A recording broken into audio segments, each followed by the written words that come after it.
बैठ के एक डोकरी भिक्षा मांगती थी। तो उस दिन उसको भिक्षा में कुछ चने प्राप्त हुए। तो उसने सोचा कि चलो आज तो इन्हीं चनों से भूख शांत कर लेंगे। पर वहीं से कुछ चोर जा रहे थे, तो उन चोरों ने देखा कि डोकरी चने लिए हैं। उन चोरों को भी बड़ी जोर की भूख लगी थी, तो उन चनों को उन चोरों ने चुरा लिया। चुराया तो वो बड़ी दुखी होती है। वो कहती है कि उन्हीं से तुम्हारी भूख शांत होनी थी, वही चोर लेके चले गए। उसको बड़ा दुख होता है, तो एक श्राप दे देती। कहती है जो भी उन चनों को ग्रहण करेगा वो गरीबी को प्राप्त हो जाए, और ऐसी गरीबी नहीं, ऐसी गरीबी मिले कि जब भी गरीबी में किसी का उदाहरण दिया जाए तो उसी का उदाहरण दिया जाए जो इन चनों को ग्रहण करेगा। ये बात उन चोरों ने सुनी। वो चोर कहते कि ये श्रापित है चने, अगर ये चने हमने ग्रहण करे तो हम गरीब हो जाएंगे। तो ले जाते हैं और संदीपनी ऋषि के आश्रम में छोड़ाते हैं। और वे संदीपनी ऋषि के आश्रम में जो चने हैं वे ही चने गुरु माता ने ठाकुर जी को, सुदामा जी को दिए थे, वो लकड़ियों का प्रबंध करने गए थे। तो चने क्योंकि श्रापित थे तो सुदामा जी नहीं चाहते थे कि ठाकुर जी उन चनों को ग्रहण करें। तो सुदामा जी महाराज ने वो चने ग्रहण करे हैं, और जैसा कि उन्हें श्राप था वो श्राप भी वैसा ही कार्य करता है। कालांतर में माता सुशीला के साथ सुदामा जी महाराज का विवाह होता है। 4 बच्चे, टूटी सी झोपड़ी है, मिट्टी के बर्तन है, तन ढकने के लिए भी वस्त्र नहीं है, एक समय का भी भोजन पर्याप्त मात्रा में नहीं है, कई दिन तक भूखे सोना पड़ता है। और घर की स्थिति ऐसी कि जब तक 3-4 घर से भिक्षा ना मांग ले तब तक घर में भोजन ना बने। पर वहीं पे भागवत जी के 10वें स्कंद के 80वें अध्याय में लिखा है कि सुदामा जी महाराज ने जीवन पर्यंत अयाचक धर्म का पालन किया है। अयाचक धर्म मतलब कि ना मांगने वाला धर्म। आप कहोगे अभी कह रही थी 3-4 घर से भिक्षा मांगती थी तब भोजन बनता था, अब कह रहे हैं जीवन भर अयाचक धर्म का पालन किया, तो ये कैसे संभव है? तो ये बात सत्य है कि उन्हें जीवन भर अयाचक धर्म का पालन किया। कैसे पालन किया? कि वो किसी भी द्वार पे जाके ये नहीं कहते थे कि भिक्षाम दे। वो किसी भी द्वार पे जाते थे तो कहते थे कि हरे राम राम राम हरे हरे, हरे कृष्णा कृष्णा कृष्णा हरे हरे। किसी भी द्वार में भिक्षाम दे ही नहीं कहा, भगवान का संकीर्तन किया।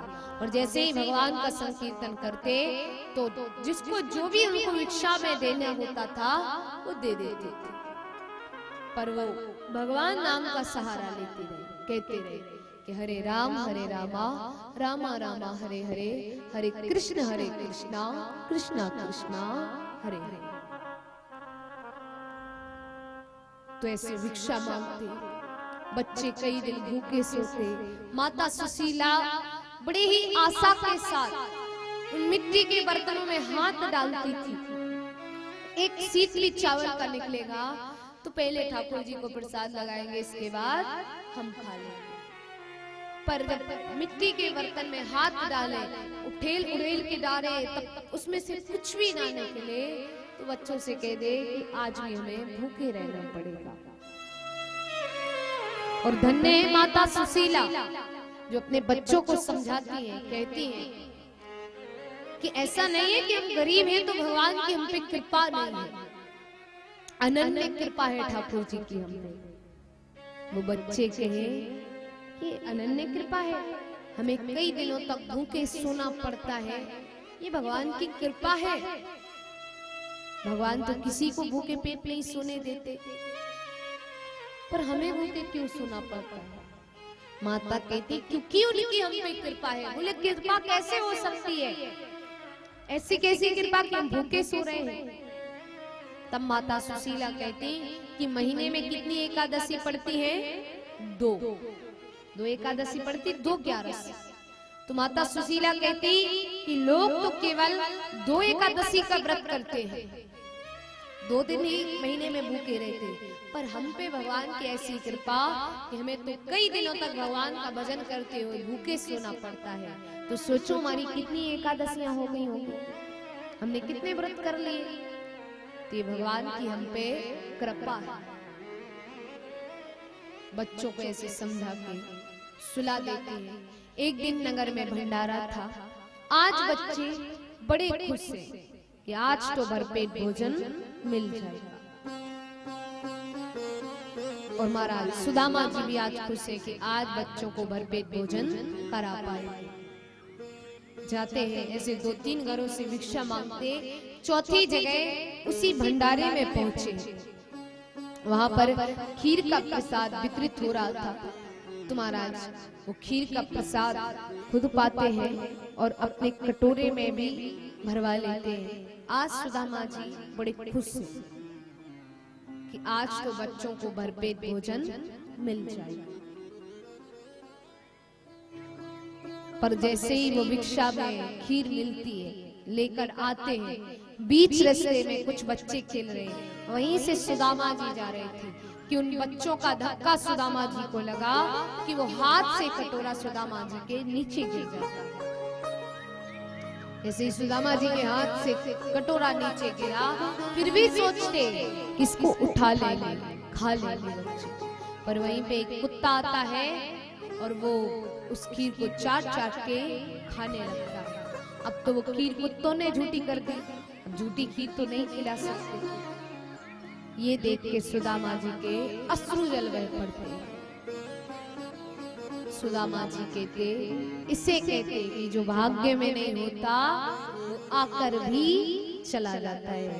खीर मिल भी गई थी पर फिर भी बच्चों को नहीं ग्रहण करा पाए। रोते रोते घर पहुंचते, वहां सुदामा जी के बच्चे आशा लगाए बैठे कि आज तो पिताजी आएंगे तो हमें भरपेट भोजन लेके आएंगे, आज तो हमारी भूख शांत हो जाएगी। पर जैसे ही सुदामा जी आए, खाली बच्चे माता सुशीला देखी। तो जब देखते हैं तो सुदामा जी के नेत्रों से अश्रु जल बह पड़े। बच्चे समझ गए कि आज पिताजी को भिक्षा में कुछ भी प्राप्त नहीं हुआ है। माता सुशीला भी कहते हैं कि आज पिताजी को कुछ प्राप्त नहीं, आज भी हम पे भगवान की कृपा, आज भी हमें भूखे पेट सोना पड़ेगा। और महाराज पत्नी बच्चे सब भूखे पेट सो रहे हैं। सुदामा जी के मन में बहुत दुख है, पर फिर भी भगवान के नाम का सहारा ले रहे, भगवान से कुछ मांग नहीं रहे। फिर भी कह रहे हरे राम राम राम हरे हरे, हरे कृष्णा कृष्णा कृष्णा हरे हरे। अब माता सुशीला के भूखे पेट पे नींद नहीं लगती है। माता सुशीला कहती है कि आप नहीं देख रहे घर की स्थिति कैसी है। सुदामा जी कहते तो क्या करें हम, क्या कर भी क्या सकते हैं। माता सुशीला कहने लगी कि अगर घर पे एक समय का भी भोजन पर्याप्त मात्रा में होता तो मैं आपसे नहीं कहती कि आप भीख मांगने चाहिए। पर आप देख रहे हैं घर की स्थिति क्या है। सुना है द्वारिकाधीश आपके मित्र हैं, आप एक बार उनके पास क्यों नहीं जाते, वो हमारी जरूर मदद करेंगे। सुदामा जी कहते तुम्हें किसने बताया कि द्वारिकाधीश मेरे मित्र हैं। माता सुशीला कहती कि आप ये जो दिन रात हरे राम राम राम हरे हरे, हरे कृष्णा दिन रात जो भजन करते हैं, इससे पता चलता है कि आपको माता भी कृष्ण, पिता भी कृष्ण, भाई भी कृष्ण, बंधु भी कृष्ण, आपके लिए आपका सर्वस्व कृष्ण ही तो है। तो आप उनके पास क्यों नहीं जाते, उनकी तो आपसे मित्रता है ना। सुदामा जी कहते कि जब भाग्य में 6 श्री लिखा हो तो उसको अक्षय श्री में नहीं बदला जा सकता। क्षय श्री का अर्थ है धन से हीनता। तो कह रहे कि मेरे भाग्य में धन से हीनता, गरीबी लिखी है, उसको धन परिपूर्णता में नहीं बदला जा सकता। माता सुशीला कहती लेकिन फिर भी आप एक बार जाइए, क्या पता वो आपकी मदद कर दे। बोले मैंने स्वार्थ की मित्रता नहीं करी थी, क्या आज मुझ पे दुख आन पड़ा तो मैं उससे पास चला जाऊं, उससे मांगने चला जाऊं। मेरी मित्रता में स्वार्थ नहीं था। वो क्या सोचेगा कि आज दुख आन पड़ा तो यहाँ आ गए, वरना यहाँ नहीं आए कभी। और वही आजकल की मित्रता देखे तो आजकल हम कहते हैं हमारे मित्र मित्र मित्र, आजकल की मित्रता जो है वो स्वार्थ से भर पड़ी है महाराज। आजकल मित्र तो मिलते ही नहीं है, आजकल मिलते हैं फ्रेंड। फेसबुक तो फ्रेंड, इंस्टाग्राम तो फ्रेंड। और आजकल गलत मार्ग बताने वाले हैं और इनको मित्र नहीं कहेंगे। मित्र तो वही अच्छा जो हमें सही रास्ते पे ले जाए, सही मार्ग में ले जाए। तुम्हारा सुदामा जी कहते कि मेरी मित्रता में स्वार्थ कहीं भी नहीं था, तो मैं मांगने तो नहीं चाहूंगा। माता समझ गई कि मांगने नहीं जाएंगे। वो कहते ठीक है, आप मांगने मत जाना, एक बार मिलने तो जा सकते हैं ना, तो आप एक बार उनसे मिलके जरूर आइए। सुदामा जी कहते ठीक है, मैं मिलने तो जा सकता पर मांगने नहीं जा सकता। माता कहती है ठीक है, मिलके ही आइए। जाने लगे तो माता जल्दी जल्दी 3-4 घरों से भिक्षा मांगने को गई। और जब भिक्षा मांगने गई तो उनको 3 मुट्ठी चावल प्राप्त होते हैं। और वो 3 मुट्ठी चावल लाके एक पोटली में बांधती है, ठाकुर जी को भेंट रख रही, कह रही है भेंट मेरी ठाकुर जी को दे दे। मानो संदेश भेज रही हो कि घर की स्थिति ऐसी है कि जब तक 3-4 घर से भिक्षा ना मांगे तब तक घर में भोजन नहीं बनता, क्योंकि वो चावल एक भी प्रकार के तो होंगे नहीं, अलग अलग प्रकार के थे। तुम्हारा संदेश भेजती है। सुदामा जी जा रहे हैं, वो पोटली को लेके जैसे ही जाते हैं तो पैरों से रक्त बह रहा है, पैर थक गए हैं और चले जा रहे हैं एक आस है भगवान से मिलने की। चलते चलते थक जाते हैं, कहीं गिर जाते, गिरते उठते जाते हैं। बीच में एक नदी पड़ती है और महाराज जब वो नदी पड़ी तो ठाकुर जी स्वयं नाविक बन के आते हैं। और ठाकुर जी स्वयं नाविक बनकर सुदामा जी को उस नदी से पार कराते हैं। पार कराया तो ठाकुर जी कहने लगे कि कुछ दक्षिणा लाओ। ऐसे ही थोड़ी हमने आपको नाव से पार कराया है, कुछ तो दक्षिणा देनी पड़ेगी। तब सुदामा जी कहने लगे ऐसे तो मैं बहुत धनवान हूं, मेरे पास बहुत धन है, पर अभी देने के लिए नहीं है। मेरे पास कृष्ण नाम का धन है, मेरे पास राम नाम का धन है, पर द्रव्य रूपी धन मेरे पास नहीं है, मैं आपको नहीं दे सकता। ठाकुर जी कहने लगे राम नाम का धन है, वही मेरे लिए सबसे अमूल्य है, एक तो वही राम नाम के भजन सुना दो, मेरी वही दक्षिणा हो जाए। तो सुदामा जी राम नाम का भजन सुनाते हुए आगे बढ़ते हैं। अब बहुत थक जाते हैं, सोचते हैं कहीं विश्राम कर लेते हैं। तो एक नदी किनारे देखते हैं कि एक वृक्ष लगा है, उसी वृक्ष की छाया में सुदामा जी लेट जाते हैं। जैसे ही लेटे कि नींद लग जाती है। नींद लगी, भगवान से उनकी स्थिति देखी नहीं जा रही है। तब भगवान अपनी योग माया के द्वारा कहते हैं कि सुदामा को सीधे द्वारिका में खड़ा कर दिया जाए। तो सुदामा जी की जैसे ही नींद टूटती है कि वो देखते हैं कि इसको तो सुंदर भव्य नगरी में खड़े हैं। कहते ये मैं कहाँ आ गया, ये कौन सी नगरी है। तो वहां के लोग बाग कुछ आ रहे हैं जा रहे हैं, तो उनसे पूछते भैया ये कौन सी नगरी है। वो कहते ये द्वारिका 6। वो कहते यहाँ आते 6 द्वारिका हो गई। अब पता नहीं कृष्ण की द्वारिका कौन सी है। 6 द्वारिका में ये कैसे पता लगाऊं कि कृष्ण की द्वारिका कौन है।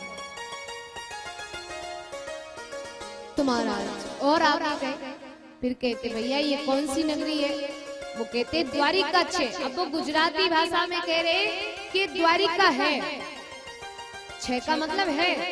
और सुदामा जी सोच रहे 6 द्वारिका है। 6 में से अब कृष्ण की कौन सी है। और आगे गए, नर नारियों से पूछते कि ये कौन सी नगरी है।